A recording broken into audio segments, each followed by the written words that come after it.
Hi there, it's Ron again. Just wanted to share a few thoughts before I go for a run at White Rock Lake. You can see, well, I don't know if you can see the lake in the background there. Anyway, I had another really good therapy session today, and I wanted to share something that I shared with the Recovery 101 presentation that I did on Sunday. I do the third section. I do the third hour of a 4-hour presentation. I do the treatment and recovery part. And one thing I was talking about was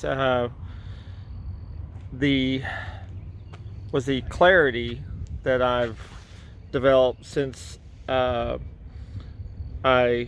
sobriety date is May 7, 2019. I stopped drinking alcohol then, and for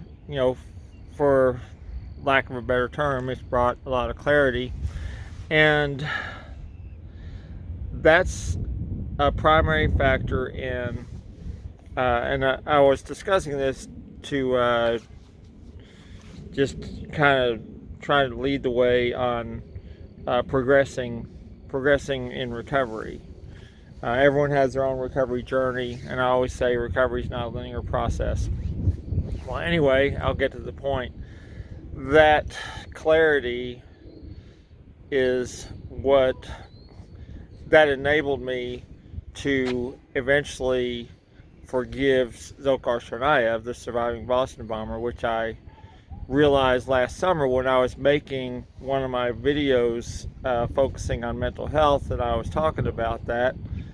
I realized I'd reached the point where I've forgiven him.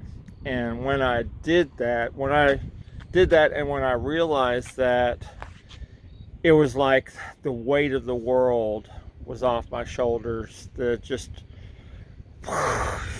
huge release. Like my therapist said, I was free from that. And I told the group that I would urge anyone, if you have anything like that holding you back, and it doesn't mean that you're not justified in your anger and hurt and all that, because there's a lot of people who've had horrible things happen to them, sometimes in childhood, etc. But I realized more and more, especially after I was sober, I realized more and more that my anger with Dzhokhar Tsarnaev was holding me back. It was holding back my progress in my recovery. And I was still making progress, but I could still feel it hindering me. Could still feel a lot of things holding me back. Once I reached that point, then just things fell into place a lot more, and there was that huge release, like I said. And I'm part of the reason I'm bringing this up, because of course most people have probably seen in the news that the Supreme Court is going to hear Dzhokhar Tsarnaev's case.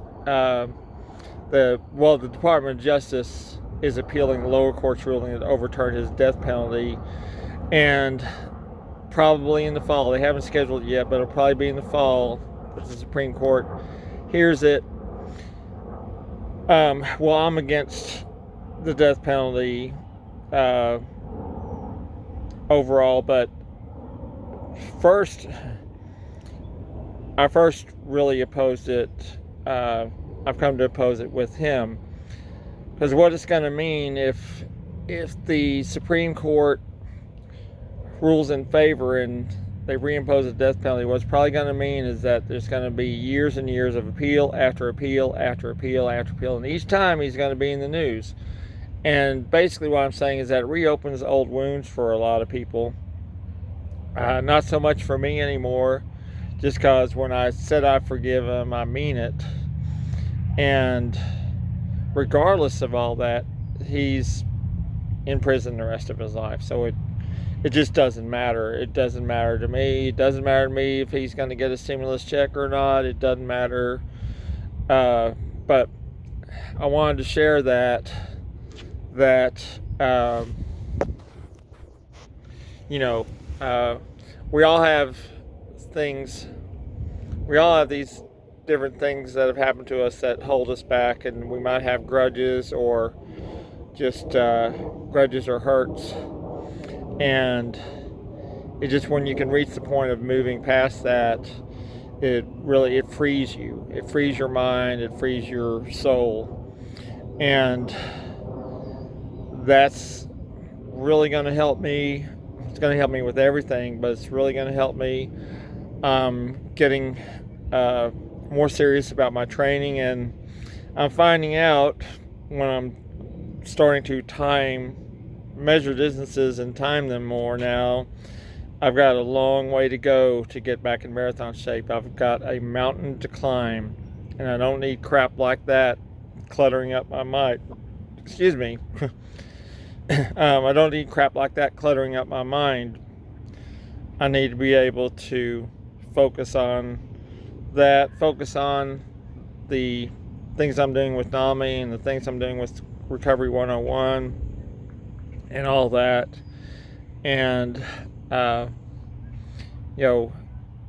looking ahead and just focusing on the positive. Like my mom always said, onward and upward, the best is yet to come. And so hopefully in 2022, I won't be running Boston if they have it in October, because I don't have a qualifying time, but April 2022, returning to Boston, eyes on the prize, get another one of these. I've got 17 of these. I want to get several more. All right, and I'm going to sit out on my training run. Looks like I have a really nice evening. It's not going to be fast, but I'll have a good workout. And remember, we are luminous beings. Take care of yourselves. Boston strong. Eyes on the prize.